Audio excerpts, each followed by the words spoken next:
কিছু কিছু মানুষের অন্তর হয়ে যায় খেলার পুতুল। কিছু কিছু মানুষের জীবনে ভালোবাসা চাওয়াটাই ভুল। আমার কান্দে রে শুধু তোরি লাইগা রে, ভালোবেসে সুখ দিলি না দিলি ব্যথা রে। মনে প্রাণ ভালোবেসে সারা গেলি পাগল বেশে, মনে প্রাণ ভালোবেসে সারা গেলি পাগল বেশে। একবারও কি ভাবলি না তুই আমার রে?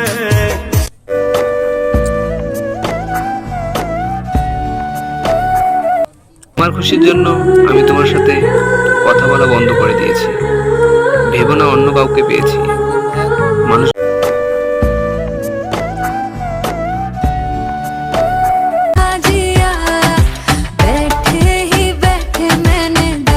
তোমার খুশির জন্য আমি তোমার সাথে কথা বলা বন্ধ করে দিয়েছি।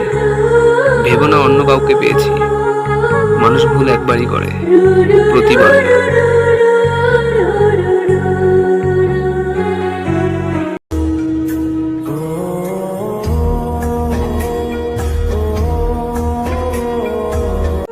রাতে ঘুম না আসলে যে 6টি কাজ করবেন। নাম্বার 1, ঘুমোতে যাওয়ার আগে স্নান করে নিন। এতে আপনার সারাদিনের সকল ক্লান্তি দূর করে ভালো ঘুম হতে সাহায্য করবে। নাম্বার 2, একটি লম্বা সময় নিয়ে হাঁটাহাঁটি করলে দুশ্চিন্তা দূর হয় এবং ভালো ঘুম হয়। আগামীকাল কি কি কাজ আছে আগের রাতেই তার একটি তালিকা তৈরি করে ফেলুন। এতে চিন্তামুক্ত হয়ে ঘুমোতে পারবেন। সকালে ঘুম থেকে উঠে আর আতঙ্ক বোধ হবে না। ঘুমানোর সময় ঘরে হালকা আলো জ্বালাতে পারেন। রুম কখনোই সম্পূর্ণ অন্ধকার করে রাখবেন না। নাম্বার 5, সব ধরনের ইলেকট্রনিক্স গ্যাজেট যেমন মোবাইল, ল্যাপটপ, হেডফোন ইত্যাদি ঘুমানোর আগে দূরে রাখুন। নাম্বার 6, ঘুমোতে যাওয়ার আগে বই পড়ার অভ্যাস করতে পারলে ভালো। এই অভ্যাস ভালো ঘুমে সাহায্য করে। সকালে খালি পেটে রসুন খাওয়ার 5টি উপকারিতা। নাম্বার 1, প্রতিদিন সকালে খালি পেটে 2 কোয়া রসুন খেলে রক্ত সঞ্চালনতা বৃদ্ধি পায়। নাম্বার 2, প্রতিদিন সকালে খালি পেটে 2 কোয়া রসুন খেলে ধীরে ধীরে পুরুষের যৌন ক্ষমতা বৃদ্ধি পাবে। নাম্বার 3, প্রতিদিন সকালে খালি পেটে রসুন খেলে হৃৎপিণ্ড শক্তিশালী হবে।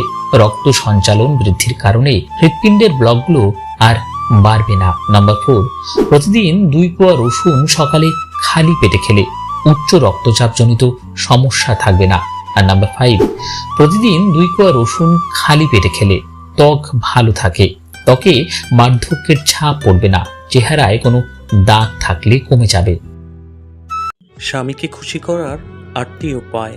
নাম্বার 1, কখনোই স্বামীর আগে খাবার খাবেন না। নাম্বার 2, স্বামী ঘরে ফেরার আগে ঘুমাবেন না। নাম্বার 3, সকালে স্বামীর আগে ঘুম থেকে উঠবেন। নাম্বার 4, রাতে স্বামীর পছন্দসই জামা পরবেন। নাম্বার 5, স্বামীর কাছে অযথা শাড়ি গয়না চাইবেন না। নাম্বার 6, স্বামীর রাগ হলে নিজেকে সংযত রাখবেন। নাম্বার 7, স্বামীর কোনো কথা পছন্দ না হলে তর্ক করবেন না। নাম্বার 8, স্বামীর সাথে উচ্চস্বরে কথা বলবেন না।